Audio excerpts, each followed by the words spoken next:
Video देख रहे सभी साथियों को मेरी तरफ से एक बार फिर से नमस्कार। साथियों, आपको सभी का आपके अपने चैनल पर फिर से स्वागत है। तो साथियों, अपने जो वीडियो चल रहे हैं रीट पात्रता परीक्षा 2022 के जो पुराने पेपर है उन पेपर का अपने यहाँ पर सॉल्यूशन देख रहे हैं। तो हम हिंदी भाषा प्रथम जो थी उसके सभी शिफ्टों के पेपर देख चुके हैं और आज अपना है वो लेवल 2 के लिए है वो मनोविज्ञान का ये पहला वीडियो है कि मनोविज्ञान विषय के किस प्रकार के क्वेश्चन पूछे गए थे। और लेवल 1 वालों के लिए मैं बता दूं कि मनोविज्ञान का वीडियो है वो पहले से अपलोड कर दिया गया है। तो आज अपने लेवल 2 के लिए जो सेकंड शिफ्ट थी उसका यहाँ पर सॉल्यूशन देखेंगे। मनोविज्ञान के किस प्रकार के क्वेश्चन है वो पूछे गए थे। इसके बाद में थर्ड शिफ्ट और फिर फोर्थ शिफ्ट का अपने मनोविज्ञान का पेपर देखेंगे। तो ये काफ़ी महत्वपूर्ण रहने वाला है, जिससे आपको पता चलेगा कि पिछली पात्रता परीक्षा में है वो मनोविज्ञान विषय से आपको किस प्रकार के क्वेश्चन पूछे गए थे। बाल विकास एवं शिक्षा शास्त्र के नाम से ये आपके विषय लगता है। तो आइए शुरुआत करते हैं आज के वीडियो की और देखते हैं पहला क्वेश्चन मनोविज्ञान का। तो साथियों, पहला क्वेश्चन आपके सामने है। पूछा गया है विकास का कौन सा आयाम है वो नॉन चोम्स्की के सिद्धांतों से प्रभावित हुआ है। तो ऑप्शन है भाषा विकास, बी में है नैतिक विकास, और सी में है सामूहिक विकास, और डी में है संज्ञानात्मक विकास। तो साथियों, इसमें जो नॉन चोम्स्की के सिद्धांतों से प्रभावित हुआ है वो है आपका भाषा विकास। ऑप्शन ए यहाँ पर आपका राइट आंसर माना गया है। और अपने में यहाँ पर जो फाइनल आंसर की है वो जारी हुई थी उसके आधार पर अपने सॉल्यूशन देख रहे हैं। नेक्स्ट क्वेश्चन है साथियों, स्वभाव में व्यक्तिगत विभिन्नताएं आधारभूत रूप से खालिस्तान होती है। तो देखिए ऑप्शन है अधिगमित, जन्मजात, अधिग्रहित और सांस्कृतिक। तो स्वभाव में जो व्यक्तिगत विभिन्नताएं आधारभूत रूप से साथियों क्या होती है, जन्मजात होती है। तो यहाँ पर आपका बी ऑप्शन सही होगा, इसमें खालिस्तान में आएगा जन्मजात होती हैं। चलते हैं नेक्स्ट क्वेश्चन पर। तो तीसरा क्वेश्चन है वो इस प्रकार से है, किसने व्यक्तित्व के किसी भी सिद्धांत को प्रतिपादित नहीं किया, ये यहाँ पर पूछा है। तो यहाँ पर एक मनोवैज्ञानिक है जिन्होंने व्यक्तित्व के सिद्धांत को प्रतिपादित नहीं किया है। तो आपको बताना है, ऑप्शन ए में है B.F. स्किनर, बी में है सिगमंड फ्रायड, और सी में है गॉर्डन आलपोर्ट, और डी में है रेमंड बी केटल। तो साथियों, जो व्यक्तित्व का सिद्धांत नहीं दिया है वो मनोवैज्ञानिक हो जाएंगे B.F. स्किनर। तो यहाँ पर ए ऑप्शन आपका राइट आंसर होगा। नेक्स्ट क्वेश्चन देखिए, 4 नंबर क्वेश्चन, हेनरी ए मुर्रे तथा क्रिस्टियाना डी मॉर्गन द्वारा कौन सा परीक्षण निर्मित किया गया। तो 4 ऑप्शन है वाक्य पूर्ति परीक्षण, 16 व्यक्तित्व आयाम, और कथानक संप्रत्यय परीक्षण, और डी है चित्रकुंठा परीक्षण।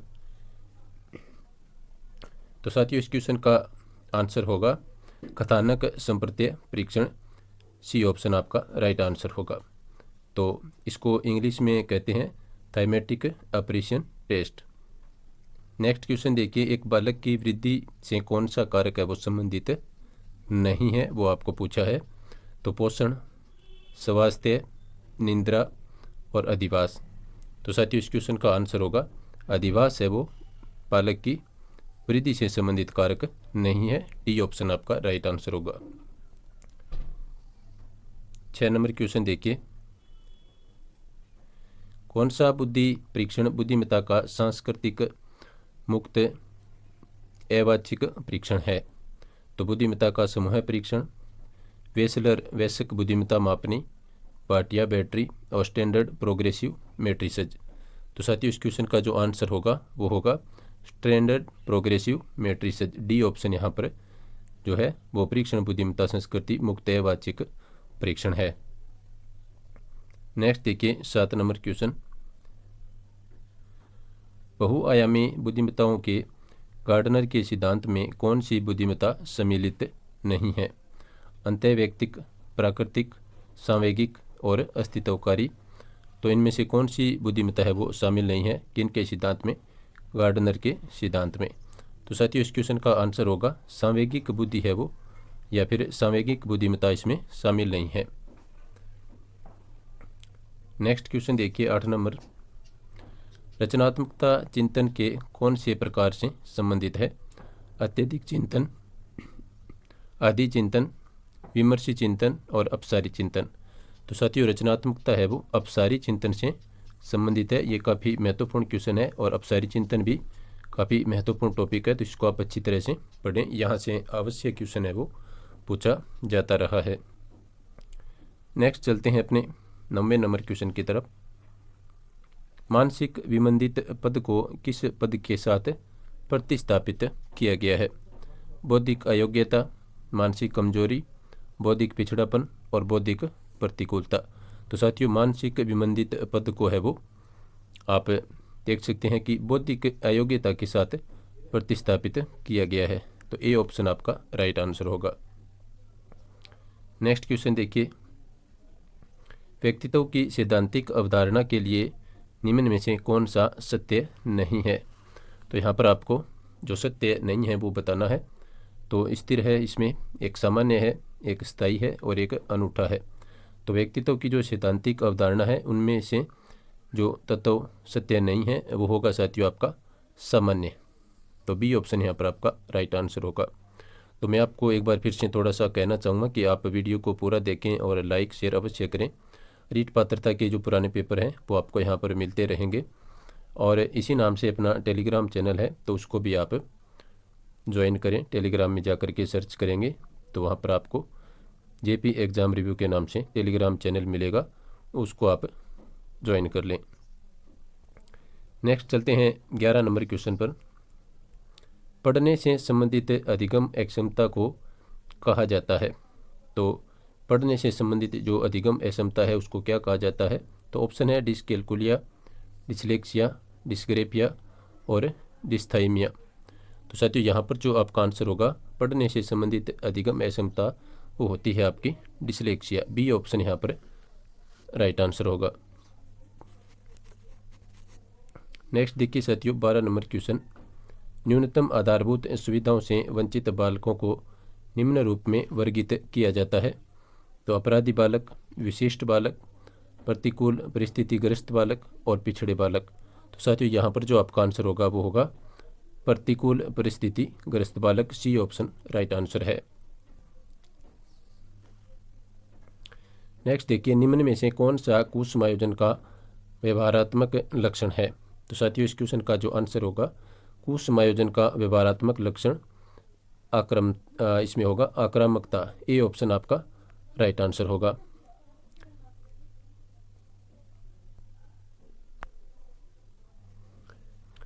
नेक्स्ट क्वेश्चन देखिए साथियों 14 नंबर क्वेश्चन पर अपने पहुंच चुके हैं। विशेष आवश्यकताओं वाले बालकों के साथ कौन सी विधि प्रत्यक्ष रूप से संबंधित नहीं है वो आपको बताना है। यहाँ पर नहीं को अंडरलाइन किया गया है जो आपके लिए एक अच्छा संकेत है। तो विशेष आवश्यकताओं वाले बालकों के साथ कौन सी विधि प्रत्यक्ष रूप से संबंधित नहीं है? तो साथियों इस क्वेश्चन का जो आपका आंसर होगा वो होगा खेल कूद व अतिरिक्त पाठ्यक्रम गतिविधियों का विकास। बी ऑप्शन यहाँ पर आपका आंसर रहेगा। चलते हैं नेक्स्ट क्वेश्चन पर। 15 नंबर क्वेश्चन आपके सामने है। यहाँ पर इवान पावलोव द्वारा प्रतिपादित शास्त्रीय अनुबंधन सिद्धांत अधिगम को निम्न के द्वारा समझाता है? तो इसमें कौन सा होगा? पुनर्बलन, साहचर्य, अनुकरण और अंतर्दृष्टि। तो साथियों यहाँ पर जो आपका आंसर होगा वो होगा साहचर्य, एसोसिएशन जिसको अपने अंग्रेजी में बोलते हैं। तो इसका आंसर बी ऑप्शन होगा। नेक्स्ट क्वेश्चन देखिए 16 नंबर क्वेश्चन। निम्न में से कौन सी बालकों के लिए अधिगम की प्रक्रिया नहीं है वो आपको बताना है? तो प्रतिबिंबन है, एक तर्क है, एक परिपक्वता है और एक कल्पना है। तो कौन सी नहीं है क्रिया? तो साथियों यहाँ पर जो आपका आंसर होगा परिपक्वता। ये है वो बालकों के लिए एक अधिगम की प्रक्रिया नहीं है क्योंकि परिपक्वता है वो उम्र के साथ आती है। चलते हैं नेक्स्ट क्वेश्चन पर। 17 नंबर क्वेश्चन। अधिगम में पुरस्कार एवं दंड की अवधारणा किसके द्वारा प्रस्तावित की गई है? तो E.L. थारनडाइक, कोहलर एवं कोपका, B.F. स्किनर और अल्बर्ट बांडुरा। तो साथियों इस क्वेश्चन का जो आपका आंसर होगा वो होगा B.F. स्किनर के द्वारा अधिगम में पुरस्कार एवं दंड की अवधारणा प्रस्तावित की गई है। तो सी ऑप्शन आपका राइट आंसर होगा। नेक्स्ट क्वेश्चन देखिए 18 नंबर क्वेश्चन, अधिगम की अवधारणा के लिए कौन सा कथन सत्य नहीं है वो आपको बताना है। तो अधिगम व्यवहार में परिवर्तन है, अपेक्षाकृत रूप से स्थायी अंतर परिलक्षित होता है, अधिगम अभ्यास द्वारा प्रभावित होता है और अधिगम एक जन्मजात प्रक्रिया है। तो साथियों यहाँ पर जो सत्य नहीं है वो होगा ऑप्शन डी, अधिगम एक जन्मजात प्रक्रिया है। ये बात गलत है। बाकी तीनों ऑप्शन है वो इसमें अधिगम की अवधारणा से संबंधित बिल्कुल सत्य कथन है। नेक्स्ट क्वेश्चन देखिए साथियों 19 नंबर क्वेश्चन, शिक्षा में अवधारणा मानचित्रण किसके द्वारा सुझावित किया गया? कार्ल जुंग, मार्टिन ई सेलिंगमैन, नोम जे चॉम्स्की और जोसेफ डी नोवाक। तो शिक्षा में अवधारणा मानचित्रण है वो साथियों दिया गया था आपका जोसेफ डी नोवाक के द्वारा। तो यहाँ पर डी ऑप्शन आपका राइट आंसर होगा। नेक्स्ट क्वेश्चन देखिए साथियों 20 नंबर क्वेश्चन, शिक्षण का कौन सा प्रकार शिक्षण के उद्देश्यों पर आधारित नहीं है? तो कौन सा नहीं है? संज्ञानात्मक शिक्षण, वर्णनात्मक शिक्षण, भावात्मक शिक्षण और मनोगत्यात्मक शिक्षण। तो साथियों यहाँ पर जो आपका आंसर होगा वो होगा बी ऑप्शन, वर्णनात्मक जो शिक्षण है वो शिक्षण का ऐसा प्रकार है जो शिक्षण के उद्देश्यों पर आधारित नहीं है। तो बी ऑप्शन आपका राइट आंसर होगा। 21 नंबर क्वेश्चन देखिए, नैसर्गिकता से विचारों की सूची के एकत्रण के द्वारा विशिष्ट समस्या के समाधान की समूह रचनात्मकता विधि को कहा जाता है। तो साथियों इस विधि को मस्तिष्क विप्लव युक्ति कहा जाता है, जिसको अपने अंग्रेजी में ब्रेन स्टॉर्मिंग स्ट्रेटजी कहते हैं। तो यह है मस्तिष्क विप्लव युक्ति। नेक्स्ट क्वेश्चन देखिए साथियों 22 नंबर, कक्षा में अधिगम में अभिप्रेरण की भूमिका किस प्रक्रिया से प्रत्यक्ष रूप से संबंधित नहीं है? प्रगति तथा परिणाम का ज्ञान, अंतर्वैयक्तिक समायोजन, प्रशंसा तथा आलोचना और आकांक्षा स्तर। तो साथियों इस क्वेश्चन का आंसर होगा अंतर्वैयक्तिक समायोजन है वो आपका कक्षा में अधिगम में अभिप्रेरणा की भूमिका से प्रत्यक्ष रूप से संबंधित नहीं है। चलते हैं नेक्स्ट क्वेश्चन पर, निम्न मनोवैज्ञानिकों में से कौन है वो बाल विकास के सिद्धांतों से संबंधित नहीं है वो आपको बताना है।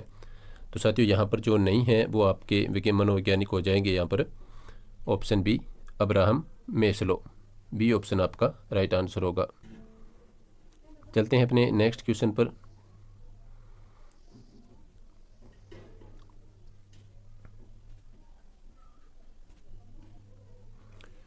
तो साथियों यहाँ पर जो थोड़ा सा फाइल है वो इसमें क्रमांक ऊपर नीचे है, तो जो अपने ऊपर कर चुके हैं यहाँ पर 22 क्वेश्चन, तो 23 नंबर क्वेश्चन है वो इसी में PDF में आगे आएगा। तो अपने यहाँ पर 27 नंबर क्वेश्चन कर चुके हैं।